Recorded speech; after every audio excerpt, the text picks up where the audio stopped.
हरे कृष्णा। मैं हरे कृष्णा डोनर, हरे कृष्णा डिवोटी राधा रानी। आइए आज एक दिलचस्प बात पर चर्चा करते हैं। क्या है वो दिलचस्प बात? सुनिए। भारतवर्ष के यूपी में वृंदावन के एक संत प्रेमानंद महाराज जी के विषय पर बात करते हैं। प्रेमानंद महाराज जी जब तक प्रेमानंद रहे और अपनी भक्ति को सफल करने के लिए अथक प्रयास, अथक परिश्रम कर रहे थे। प्रेमानंद महाराज जी बोल रहे हैं कि एक बार, अपने एक वीडियो में बोल रहे हैं, मैंने सुना है कि एक बार उन्होंने भूख के कारण थोड़ी सी बालू खा ली। उनके संत साथी ने कहा, अरे ये क्या कर रहे हो प्रेमानंद, आते कट जाएंगी।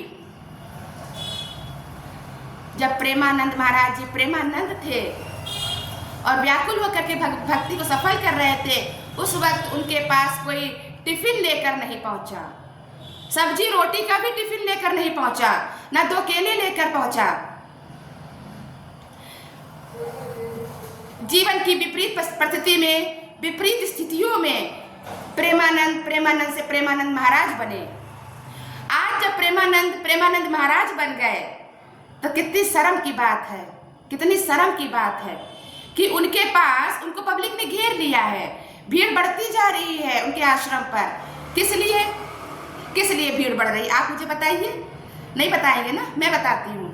50 केजी का कंटेनर ले जाते हैं, जाने वाली भीड़ 50 केजी का कंटेनर, और कहती प्रेमानंद महाराज जी इसमें सुखी जीवन होने का आशीर्वाद डाल दीजिए, आशीर्वाद डाल दीजिए, आशीर्वाद डाल दीजिए, जीवन सुखी हो जाए। जब तक व्यक्ति अंधेरे में रहता है उसके पास कोई उजाला लेकर नहीं पहुंचता।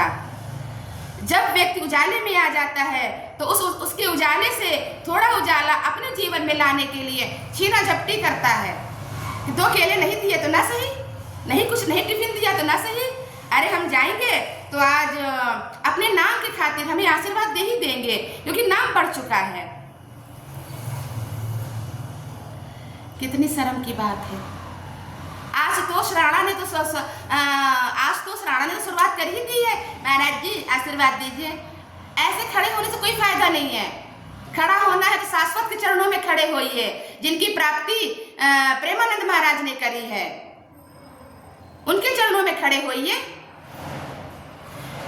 जिस इंसान की दोनों किडनियां फेल हैं, मैंने सुना है, मैंने प्रेमानंद जी महाराज जी के आश्रम या दर्शन नहीं करे हैं, ना मेरे इनसे कोई भेंट हुई है।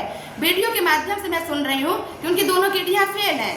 जिस इंसान की दोनों किडनियां फेल हैं, जिसकी आंतें खराब है दोनों, उस इंसान को कौन सी अदृश्य शक्ति है जो सांसें दे रही है, उस सांसें देने वाली शक्ति का पता लगाइए, उसके चरणों में खड़े होइए। जो शक्ति उनको ताकत दे रही है उसका पता लगाइए ना, उससे सुखी जीवन का मांगिए आशीर्वाद, कृपा।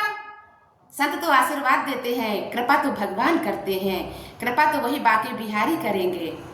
वो तो केवल आशीर्वाद देते हैं, संत तो केवल आशीर्वाद देते हैं।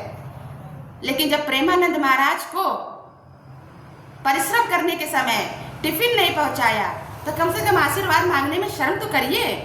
भीड़ बढ़ती जा रही बीमार आदमी के पास सुखी जीवन करने के लिए। महाराज जी सुखी जीवन का आशीर्वाद दे दीजिए। पत्नी भी आपको सुनती है, बेटा भी आपको सुनता है, तो प्रेमानंद महाराज जी क्या करें? ना सुनो, सुनते हो तो कुछ करो भगवान के लिए। कुछ करना धरना है नहीं, बस महाराज जी कोरा आशीर्वाद दे दो, पलंग में बैठ करके रोटी सब्जी खाते रहे मरते दम तक। ये गलत बात है। बीमार आदमी को परेशान मत करिए, उनकी प्राइवेसी डिस्टर्ब मत करिए। प्रेमानंद महाराज जी की उनके आराम में हस्तक्षेप न करिए, उन्हें शांत प्रिय जीवन जीने दीजिए अपने भगवान के साथ। हरे कृष्णा। धन्यवाद।